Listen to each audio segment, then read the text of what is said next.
প্রধানমন্ত্রী পিএম কিষাণ সম্মান নিধিতে ভারত সরকার ৬,০০০ টাকা দিচ্ছেন।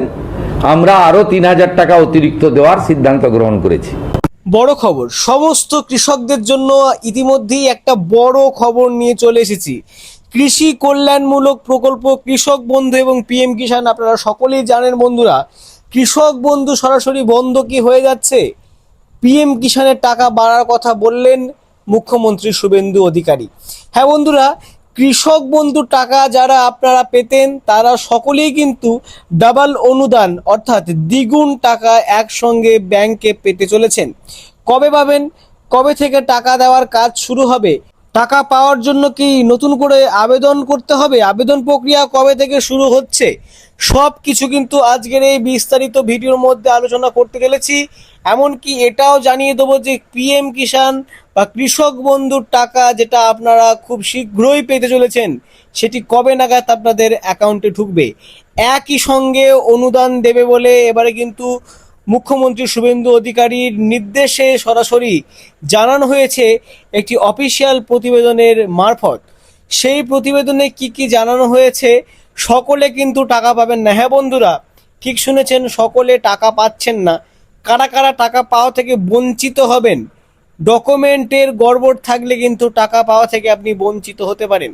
কোন কোন ডকুমেন্ট আপনাদের জন্য অত্যন্ত গুরুত্বপূর্ণ সব কিছু কিন্তু বিস্তারিত হবে আজকের এই ভিডিওর মাধ্যমে আলোচনা করতে চলেছি। তাই ভিডিওটি বারবার বলছি শুরু থেকে শেষ পর্যন্ত দেখবেন।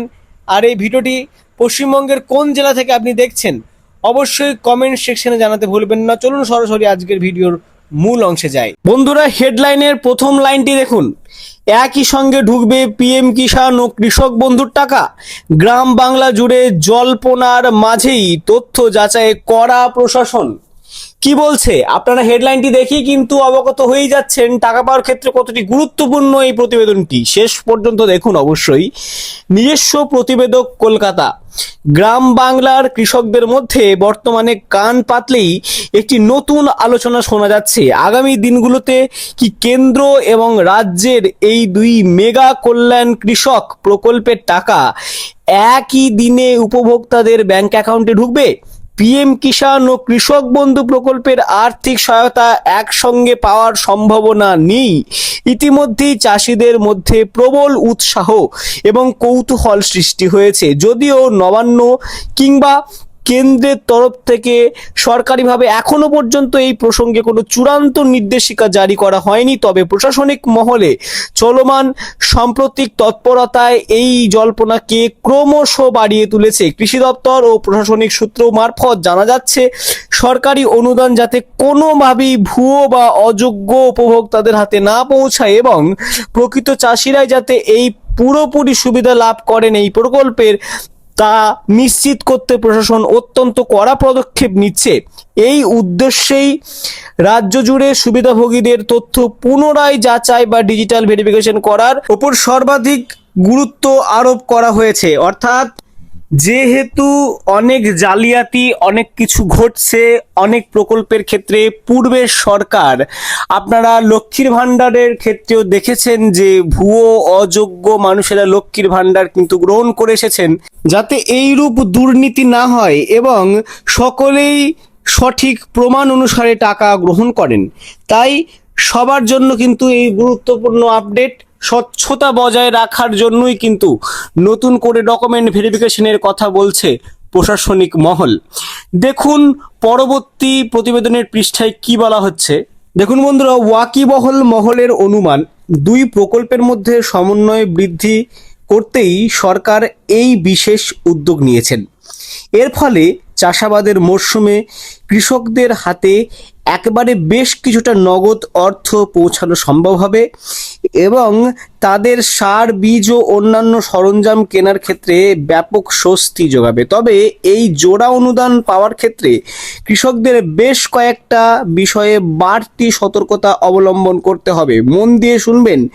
প্রশাসন তরফ থেকে ইতিমধ্যেই পরীক্ষার ইঙ্গিত দেওয়া হয়েছে যে শুধুমাত্র উপভোক্তা তালিকায় নাম থাকলেই কিন্তু হবে না, এবার আর সহজে টাকা মিলবে না।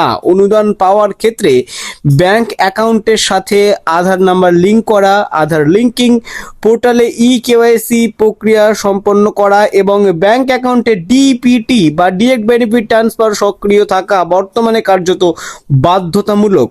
নথিপত্রের সামান্য ত্রুটি, নামের বানানে অসঙ্গতি বা তথ্যের অমিল দেখা দিলে অনুদানের টাকা মাঝপথেই আটকে যাওয়ার গভীর আশঙ্কা রয়েছে। এই কড়াকড়ি বার্তার মাঝেই পুরনো উপভোক্তাদের জন্য কিছুটা স্বস্তির খবর শুনিয়েছে প্রশাসনিক মহল। আধিকারিকদের একাংশের মতে, যারা অনেক দিন ধরেই নিয়মিত 2 প্রকল্পের অনুদান পেয়ে আসছেন এবং যাদের যাবতীয় সরকারি রেকর্ড ও ব্যাংক তথ্য সম্পূর্ণ নিখুঁত, তাদের নতুন করে উদ্বিগ্ন হওয়ার বা পুনরায় আবেদন করার কোনো দরকার নেই। পোর্টালে মজুদ থাকা পুরনো অথচ নির্ভুল তথ্যের ওপর ভিত্তি করেই তাদের টাকা পাওয়ার প্রক্রিয়া অব্যাহত থাকবে। পাশাপাশি নতুন আবেদনকারীদের ক্ষেত্রে গোটা প্রক্রিয়াটি যাতে আরও বেশি স্বচ্ছ, দ্রুত ও মসৃণ হয়, তার জন্য আধুনিক প্রযুক্তিকে কাজে লাগানো হচ্ছে।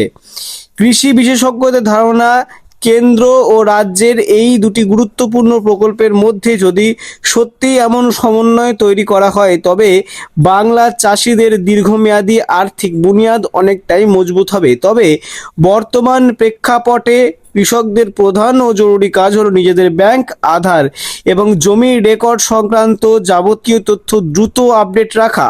শেষমেশ জোড়া প্রকল্পের টাকা একদিনে ঢুকবে কিনা এবং নতুন ভেরিফিকেশন প্রক্রিয়া কবে থেকে সুসম্পন্ন হবে বা সম্পূর্ণভাবে কার্যকর করা হবে, সেই চূড়ান্ত প্রশ্নের উত্তরের আশায় এখন সরকারি নির্দেশিকার দিকেই তাকিয়ে রয়েছেন রাজ্যের লক্ষ লক্ষ কৃষকরা। আপনারা টাকা পাওয়ার ক্ষেত্রে যে বিষয়টি বুঝতেই পারছেন যে যেহেতু জোড়া প্রকল্পের কথা হচ্ছে, একসঙ্গে টাকা ঢোকা এবং বাড়তি টাকা ঢোকার কথা এখানে বলা হচ্ছে, তাই একটু ভেরিফিকেশন প্রক্রিয়া কিন্তু এখানে জানানো হচ্ছে। ভেরিফিকেশন কিন্তু হতে পারে নতুন করে, যাতে দুর্নীতি আর না হয়। টাকা পাওয়ার ক্ষেত্রে ডিবিটির যেহেতু হয়ে যাচ্ছে, ডিবিটির জন্য কিন্তু টাকা সরাসরি ব্যাংক অ্যাকাউন্টে আপনাদের অ্যাকাউন্টে পৌঁছে যাবে, তাই ডিবিটি লিঙ্ক অবশ্যই করে রাখুন। আজকে ভিডিওটি এই পর্যন্তই। ভিডিওটি ভালো লাগলে অবশ্যই লাইক করুন, বেশি বেশি করে শেয়ার করুন। পরবর্তীতে কৃষি সহায়তামূলক যে কোনো প্রকল্পের আপডেট সবার আগে পাওয়ার জন্য ধ্রুব টক্স ইউটিউব চ্যানেলটিকে অবশ্যই সাবস্ক্রাইব করে রাখবেন। ততদিন পর্যন্ত ভালো থাকুন, সুস্থ থাকুন। যে কোনো সরকারি প্রকল্পের আপডেট সঠিকভাবে প্রকাশিত হলেই কিন্তু চ্যানেল থেকে আপলোড করা হবে। ধ্রুব টক্স, বিশ্বাস ভরসার আগে।